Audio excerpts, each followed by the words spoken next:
Hayes, thank you for bringing us into your Austin office today.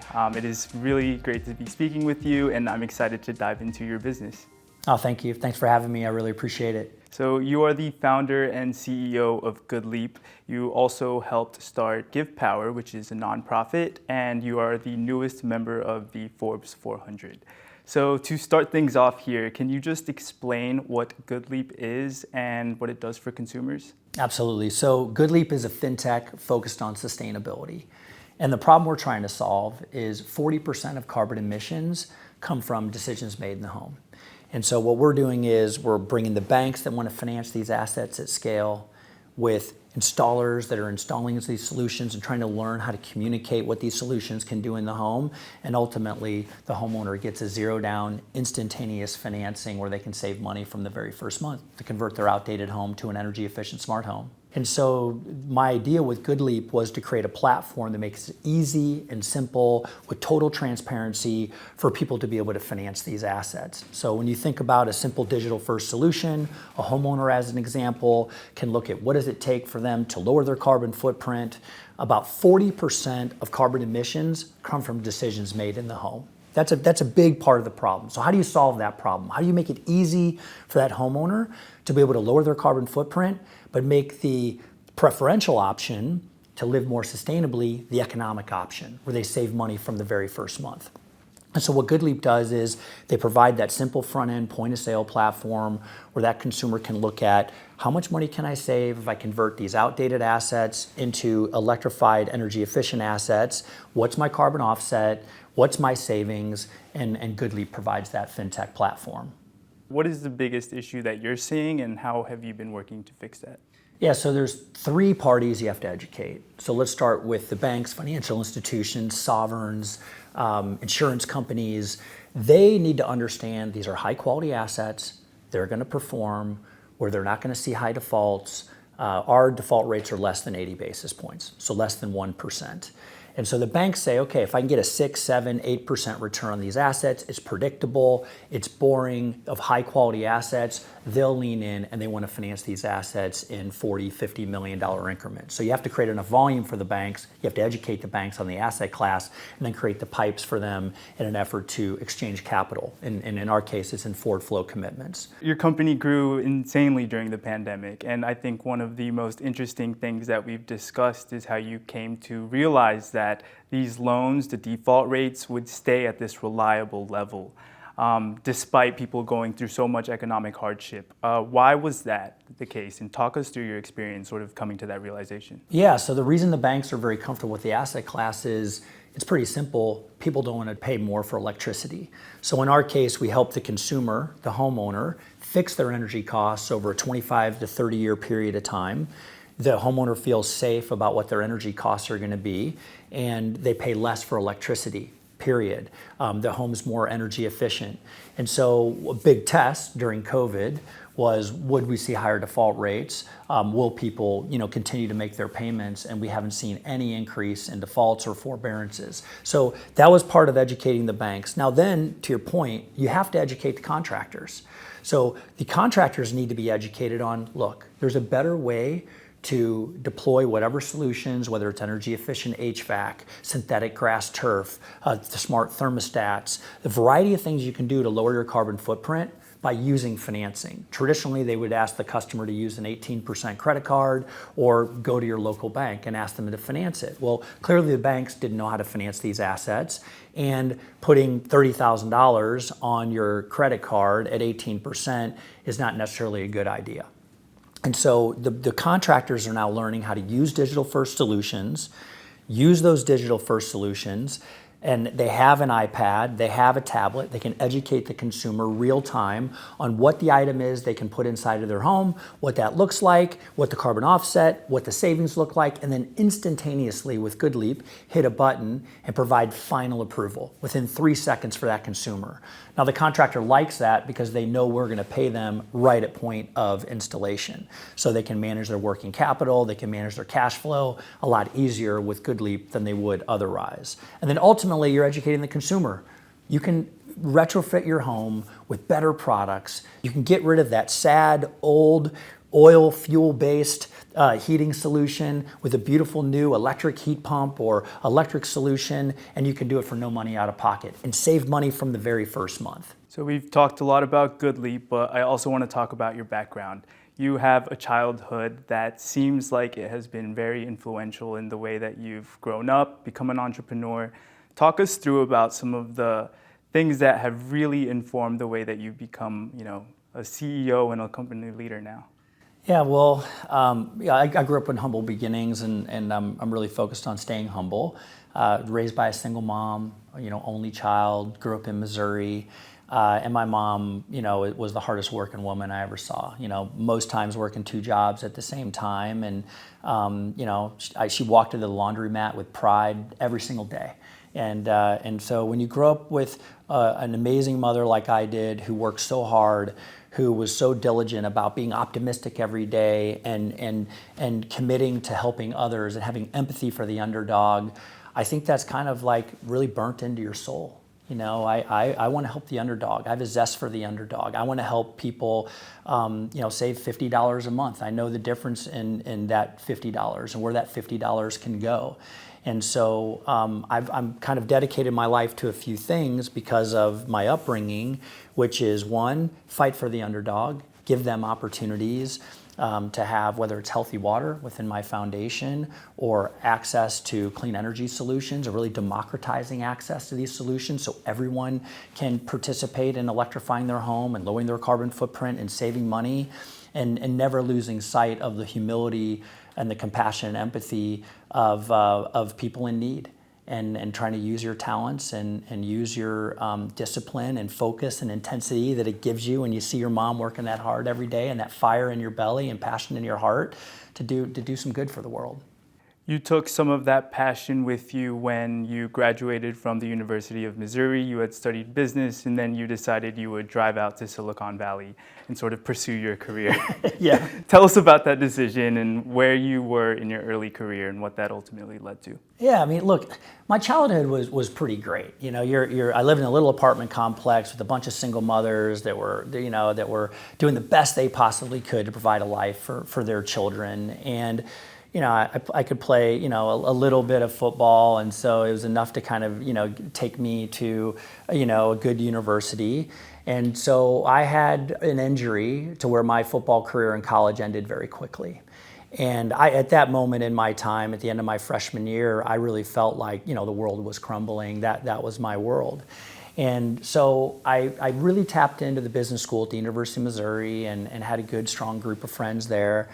And, I wanted to kind of go test my skills in the Silicon Valley. And so right out of college, I moved to San Francisco and really kind of lined up at a great company. I went to work at Oracle, where I was surrounded by people from the top universities in the country that were incredibly driven, that had a bigger vision, I think, than I had seen in my upbringing.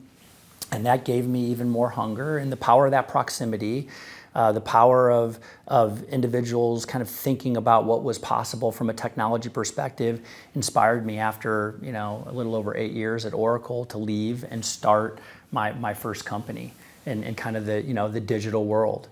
What was it like to start your company? How much money did that take? What was the experience there? Yeah, so I started my first company with my best friend from the 4th grade. I literally went to grade school with him, went to college with him.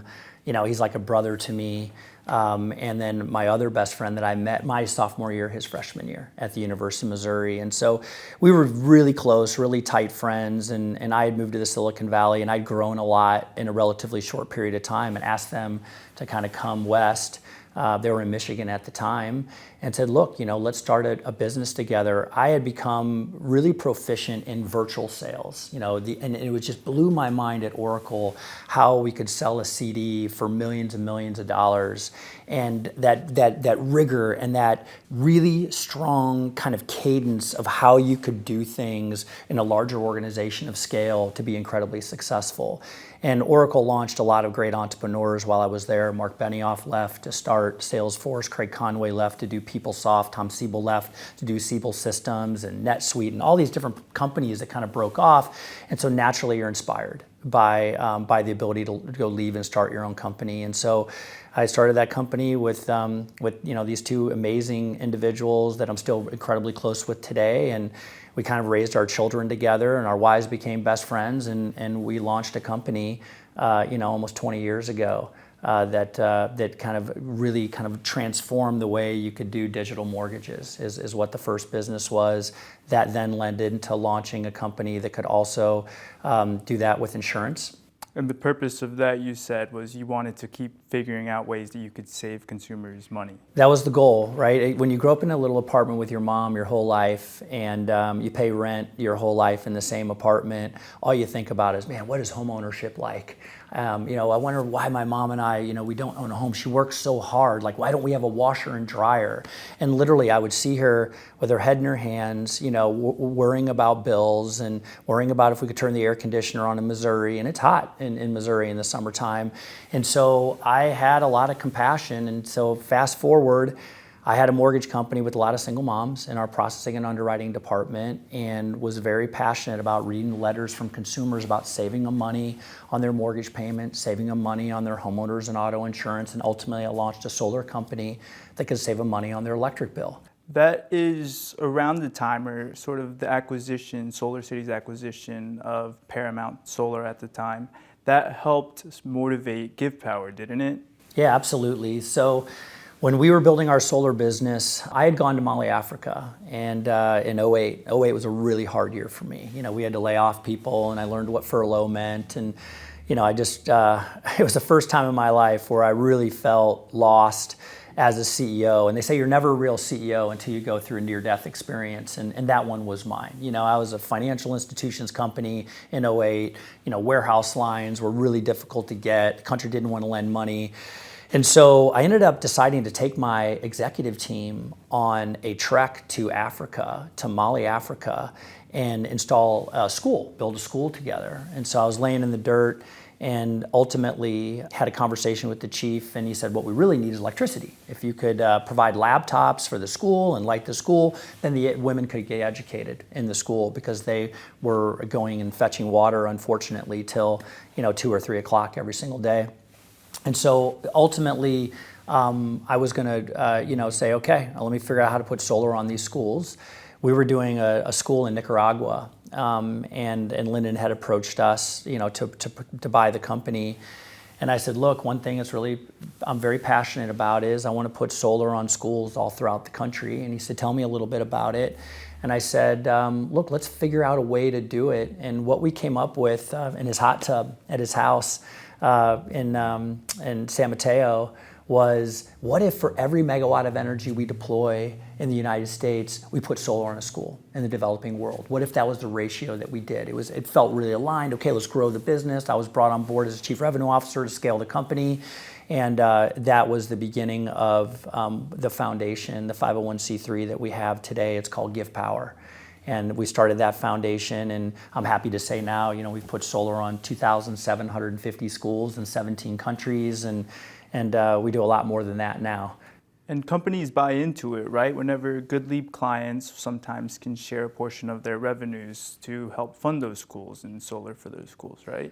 Yeah, so right now we do a lot of solar water farms. So the focus is really about how do we provide the most affordable, healthy, sustainable water in the developing world. And the way we do that is in a container where we have the ability to pull water out of the ocean or a brackish well using reverse osmosis. And then we have an off-grid solution with battery storage and solar that allows us to do it at a very inexpensive rate. So the challenge with water scarcity in the developing world is, one, they don't have access to electricity, and two, how do you get the quantity at a low enough price point? So I'm happy to say one of our systems today produces 75,000 liters of water every single day.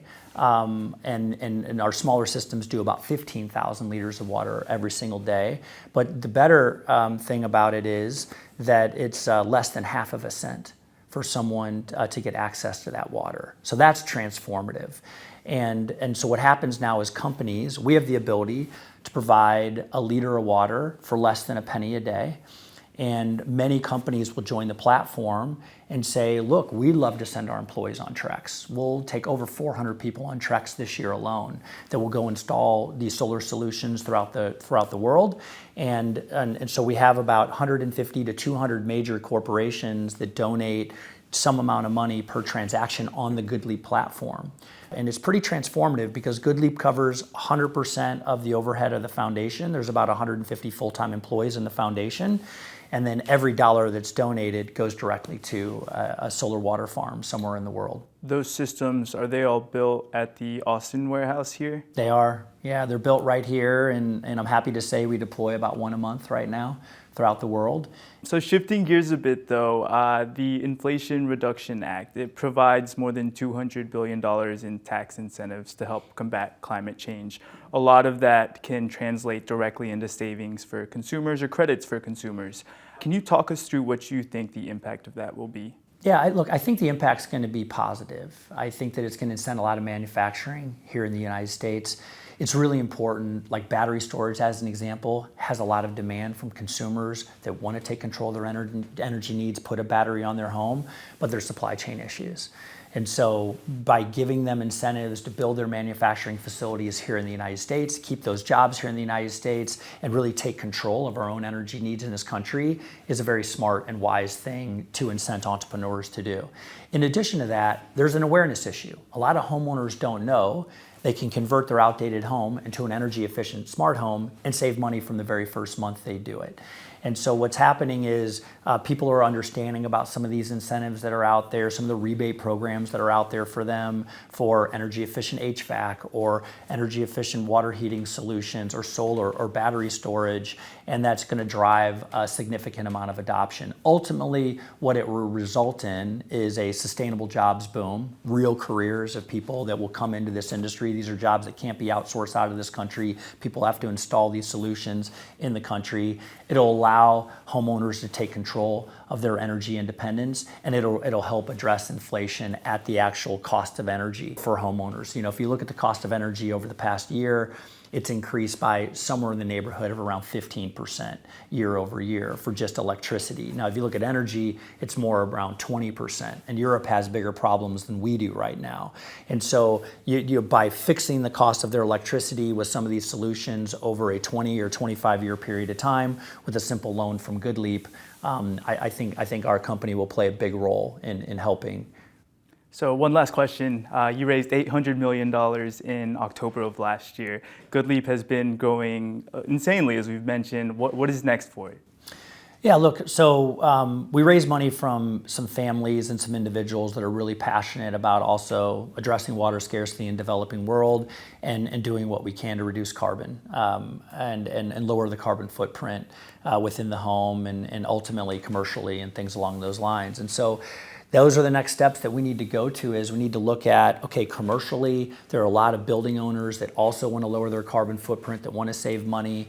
Internationally, there's a lot of challenges. In Europe, as an example, in Germany, electricity and energy prices are up 40% year over year. And so people are very interested in trying to find a simple way to finance these assets at real scale. And we're going to look at the commercial side. We're going to look at better technologies in an effort to bundle all these solutions together for one consumer. And we're investing a lot of energy into split payment technologies that we have today that are very good. So as an example, a consumer can do synthetic grass turf, and they can do HVAC, and also maybe a new roofing solution, and solar and battery storage. We can bundle that in one simple loan for them. And then with split payment technology, pay each individual installer at the milestone in which they install. Because your HVAC may be installed in 2 days, solar may be 2 months, synthetic grass turf maybe 2 weeks. And so we're really just trying to make it very simple and frictionless for homeowners to upgrade their home, use these better technologies, have them simply financed at scale, and make GoodLeap one simple payment every single month. So Hayes, thank you. I appreciate you taking the time to talk through your business, your journey as an entrepreneur. I think it really helps to get those types of insights out there. So appreciate your time. Yeah, you got it. Thank you.